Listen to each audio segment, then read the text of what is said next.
Hello friends, welcome to Sutapa's kitchen. আজ আমি তোমাদের পনির মশলার খুব সুন্দর একটি রেসিপি করে দেখাবো। 250 গ্রাম পনির নিয়ে নিয়েছি। পনিরগুলোকে কিউব করে কেটে নিয়েছি। বেশ কিছুটা সাদা তেল ঢেলে দিয়েছি। পনিরগুলো ভেজে তুলে নেব।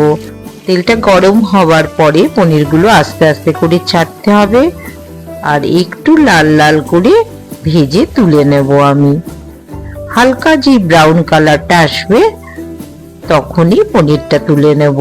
তার জন্য আরো কিছুটা পনির যোগ করে দিলাম। হাফ চামচ লবণ, আমি এক্ষেত্রে কোনো রকম হলুদ ব্যবহার করিনি। হালকা একটু লবণ দিয়ে পনিরগুলো ভেজে তুলে নেব। একটু হালকা ব্রাউন হয়ে এসছে, এবার আমি পনিরগুলো তুলে নিচ্ছি।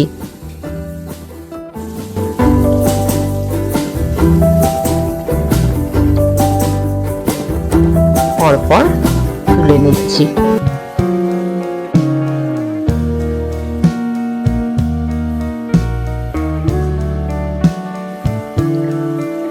পনির কিন্তু খুব বেশি ভাজার দরকার পড়ে না, একটু হালকা করে ভেজে নিলেই হয়ে যায়।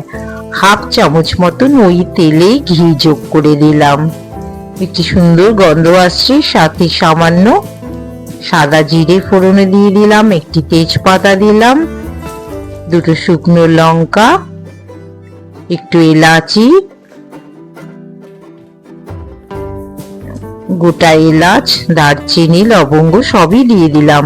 একটা বড় পেঁয়াজ একদম কুচো করে কেটে রেখেছিলাম। পেঁয়াজ কুচিগুলো ওই তেল ঘিতে ছেড়ে দিলাম। হালকা গ্যাসের ফ্লেমটা কিন্তু মিডিয়াম থাকবে আর পেঁয়াজগুলো একটু ব্রাউনিশ করে ভেজে নিতে হবে। একটু হালকা যে ব্রাউন হয়ে এসছে তখন আমি 7-8 কোয়া রসুন একটু গ্রেট করে রেখেছিলাম, রসুনের কুচিটাও দিয়ে দিলাম। গ্যাসের ফ্লেমটা মিডিয়াম করে পেঁয়াজটাকে রসিয়ে রসিয়ে ভেজে নিচ্ছি।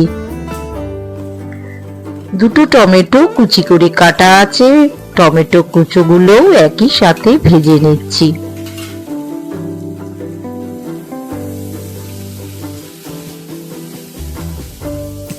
আজ কোনো বাটা মশলার ব্যবহার করব না, এভাবেই কুচো কুচো করে যতটা কুচো করে কেটেছি মশলাগুলো এভাবেই ভাজা করে নিচ্ছি। 3টে কাঁচা লঙ্কা একইভাবে কুচিয়ে রেখেছি, কাঁচা লঙ্কাটাও মিশিয়ে দিলাম। এদিকে একটা বাটির মধ্যে 3 চামচ দই ফেটিয়ে রেডি করে নিয়েছি।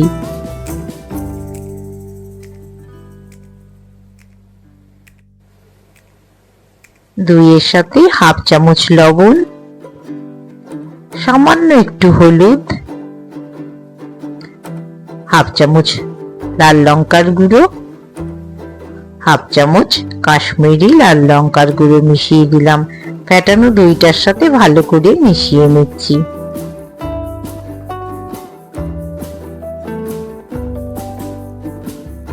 দই ফেটানো কমপ্লিট হয়ে গেছে। মশলাটাও অনেকটাই নরম হয়ে গেছে, পরিমাণেও কমে এসছে।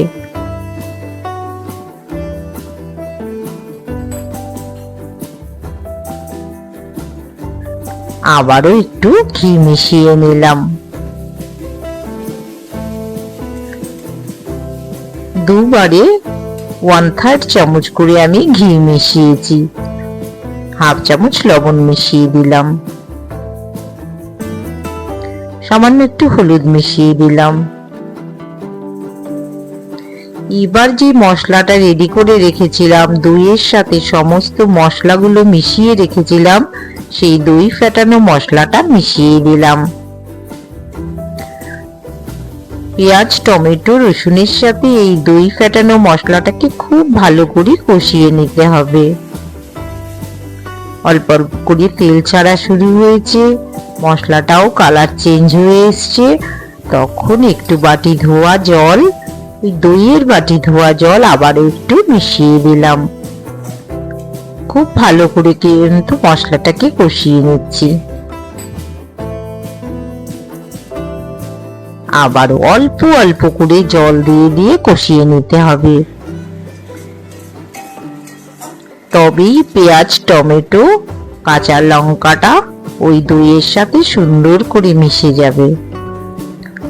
সামান্য একটু জল দিয়ে দিলাম। আবার গ্রেভিটা খুব বেশি বাড়াবো না, আজ কিন্তু মাখো মাখো করে নেব। একটু কসৌরি মেথি হাতে ক্র্যাশ করে মিশিয়ে দিলাম। মশলাটা যখন পুরোপুরি রেডি হয়ে গেছে তখন আমি কসৌরি মেথিটা মিশিয়ে দিলাম। এবার পনিরগুলো ওই গ্রেভির সাথে মিশিয়ে নিচ্ছি। পনিরটা হালকা ফ্রাই করা আছে, খুব বেশি কষানোর দরকার পড়বে না। আমার গ্রেভিটা পারফেক্টলি রেডি হয়ে গেছে যখন, তখন আমি পনিরটাকে দিয়ে 3-4 মিনিট কষিয়ে নিলেই আমার পনির মশলা রেডি হয়ে যাবে। একটু ধনেপাতা কুচি উপর থেকে ছড়িয়ে দিলাম। দুটো কাঁচা লঙ্কা চিড়ে রেখেছিলাম উপর থেকে দিয়ে দিলাম। আবার একটু ধনেপাতা দিয়ে দিলাম।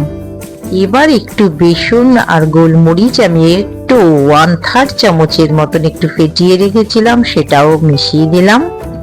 বেসনের সাথে সামান্য একটু গোলমরিচ মেশানো আছে, এটা একটু টেস্টের জন্য, আর গ্রেভিটা যাতে খেতেও সুস্বাদু হয় তার জন্য সামান্য একটু 1/3 চামচ বেসন সাথে একটু গোলমরিচ ফেটিয়ে দিয়ে দিলাম। 1/2 চামচ চিনি দিয়ে দিলাম। সুতপাস কিচেন এরকম দারুণ দারুণ রেসিপি রোজই তোমাদের জন্য নিয়ে চলে আসছি, তার জন্য তোমাদের আমার সাথে থাকতে হবে। দেখো ভীষণ সুন্দর গ্রেভিটা রেডি হয়ে গেছে। এরকম দারুণ সুন্দর রেসিপি পেতে হলে অবশ্যই চ্যানেলটিকে তোমাদের সাবস্ক্রাইব করতে হবে। আর রেসিপিগুলো পেতে গেলে রোজ তোমাদের কাছে সবার আগে রেসিপিগুলো চলে আসবে। সাথে থাকা বেল আইকনটা অবশ্যই প্রেস করে অল প্রেস করে রাখতে হবে। এরকম দারুণ সুন্দর রেসিপি রোজই সুতপাস কিচেনের সাথে থাকলে অবশ্যই তোমরা দেখতে পাবে। ভালো লাগলে একটু লাইক করে দিও আর সাবস্ক্রাইব করে দিও, পাশে থেকো।